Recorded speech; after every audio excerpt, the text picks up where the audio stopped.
वो सब सफेद झूठ था। गुजरात के अंदर 11 साल में विकास नहीं, विनाश हुआ है केवल। मोदी जी कहते हैं कि गुजरात को भ्रष्टाचार मुक्त बना दिया। हम लोग कई टीम बना के गए थे गुजरात के अंदर, 26 जिलों के अंदर हमने अपनी टीम भेजी, कई गांवों के अंदर गए, कई शहरों के अंदर गए, कई लोगों से बातचीत की। सब लोगों ने कहा जी गुजरात के अंदर एक भी काम बिना पैसे के नहीं होता, हर काम की रिश्वत देनी पड़ती है गुजरात के अंदर। एक उद्योगपति मिला, बोला जी 4 साल पहले मैंने इंडस्ट्रियल लाइसेंस के लिए अप्लाई किया था, 4 साल से लाइसेंस नहीं मिला।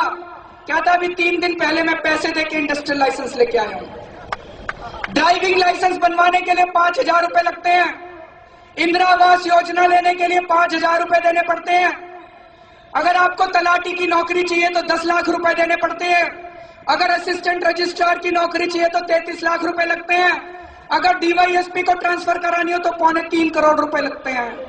हर चीज का रेट बंधा हुआ है, हर चीज का रेट बंधा हुआ है। और कहते हैं भ्रष्टाचार खत्म हो गया। दोस्तों पूरे देश को बेवकूफ बनाया जा रहा है। फिर हम किसानों के पास गए, किसान, गुजरात के किसान खून के आंसू बहा रहे हैं।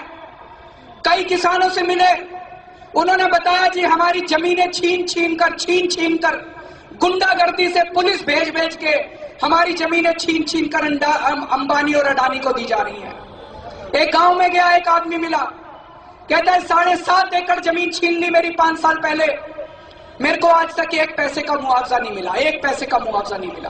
पहले अपने गुंडे भेजे, फिर पुलिस वाले भेजे और मेरी जमीन के कागज लेगा और मेरी जमीन ट्रांसफर करवा ली इन लोगों ने। एक और गांव में गए, वहां के लोगों ने बताया कि हमारी जमीन का market value, market rate 50 lakh रुपए एकड़ के हिसाब से था। मोदी जी ने केवल 1 लाख रुपए एकड़ देके हमारी जमीनें छीन ली सब लोगों की। खून के आंसू बहा रहे हैं ये लोग, और उनकी जमीनें छीन छीन के अंबानी को दी, अडानी को दी। किस रेट पे दी? 1 रुपए मीटर के हिसाब से। अडानी को 1 रुपए मीटर के हिसाब से जमीन दी। क्यों दी? कोई रिश्तेदारी है मोदी जी की अंबानी अडानी से? कुछ ना कुछ तो गड़बड़ है। फिर किसानों ने बताया कि मोदी जी के आने से पहले हम लोगों को सब्सिडी मिलती थी कई चीजों के ऊपर, ट्रैक्टर पे सब्सिडी मिलती थी, थ्रेशर पे सब्सिडी मिलती थी, सारी सब्सिडी बंद कर दी मोदी जी ने।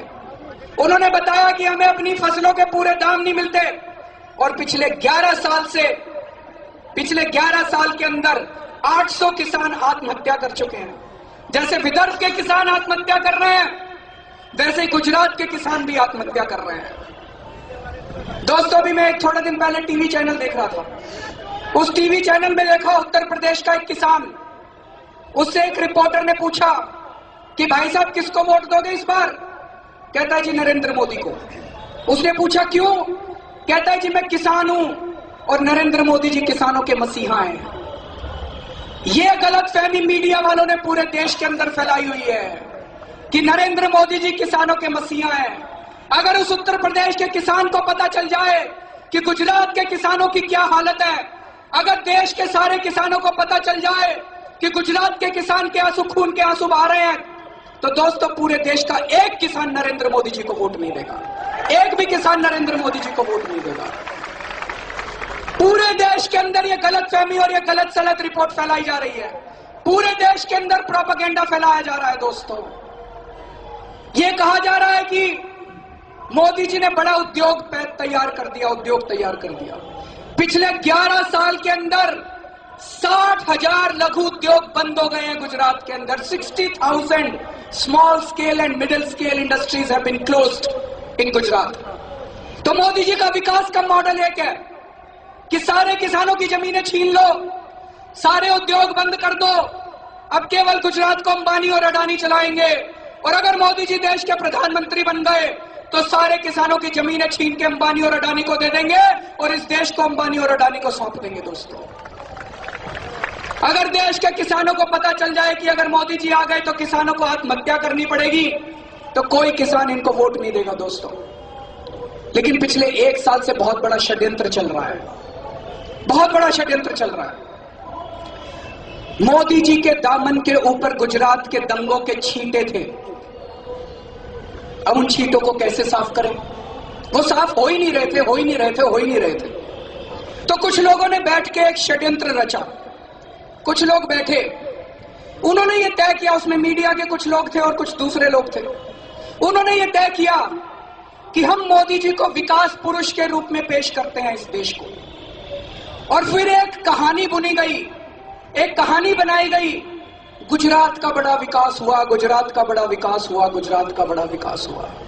और उस कहानी को बार बार देश को बताया गया कि मोदी जी ने गुजरात का विकास कर दिया, मोदी जी विकास पुरुष हैं, और अब अगर मोदी जी देश के प्रधानमंत्री बन गए तो पूरे देश का विकास करेंगे।